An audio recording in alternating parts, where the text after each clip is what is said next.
सुन ले तो पागल हो जाए। एक वकील साहब थे,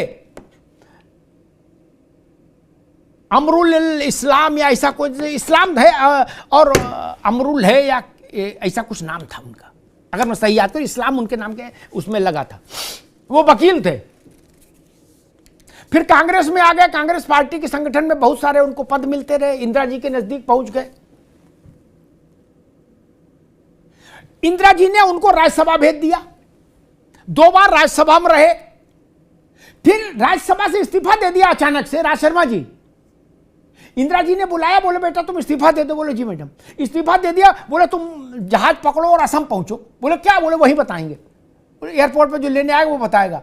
बोले तुमको हाई कोर्ट में जज बनना है। बोले ठीक है, हम हाई कोर्ट चले जाते हैं। हाई कोर्ट चले गए, जज से चीफ जस्टिस हो गए हाई कोर्ट के, फिर रिटायर हुए।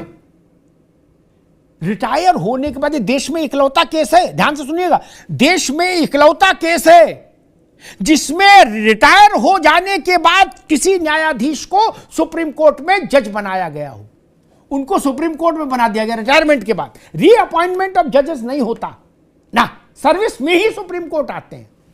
राज भाई आ गए और यहां मालूम उन्होंने क्या किया,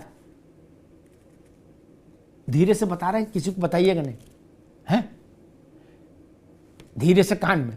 जगन्नाथ मिश्रा का मामला था एक, अब आप जानते हो कौन सा मामला था, मेरे मुंह से न कहलाओ। सुप्रीम कोर्ट में कौन सा मसला फंसा हुआ था? ललित नारायण मिश्रा के छोटे भाई, जो बिहार में कांग्रेस के आखिरी मुख्यमंत्री थे, उन्होंने, इस्लाम साहब ने जगन्नाथ मिश्रा के पक्ष में फैसला दिया और फैसला देते ही अगली सुबह चाय पी, बेड टी ली और बेड टी लेते ही इस्तीफा दे दिया।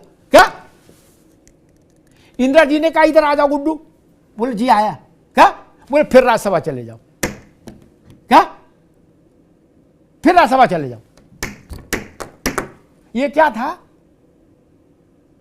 ऐसा सर्कस तो दुनिया में कहीं नहीं हुआ होगा मित्र, और हिंदुस्तान में भी ना उससे पहले हुआ ना उसके बाद हुआ।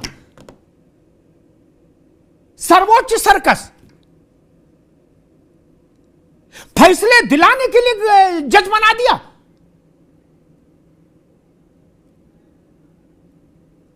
और सवाल उन पर उठ रहा है जिनको राष्ट्रपति नॉमिनेट करे। आपने तो पार्टी के टिकट पर लोगों को राज्यसभा भेज दिया, लोकसभा लड़वा दी और फिर जज बना दिया।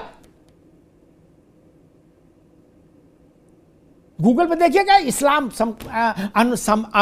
अनवरुल इस्लाम या ऐसा कुछ इस्लाम है, बताइए। ऐसे ये होता था भाई देश में। इसलिए लोकतंत्र का शुद्धिकरण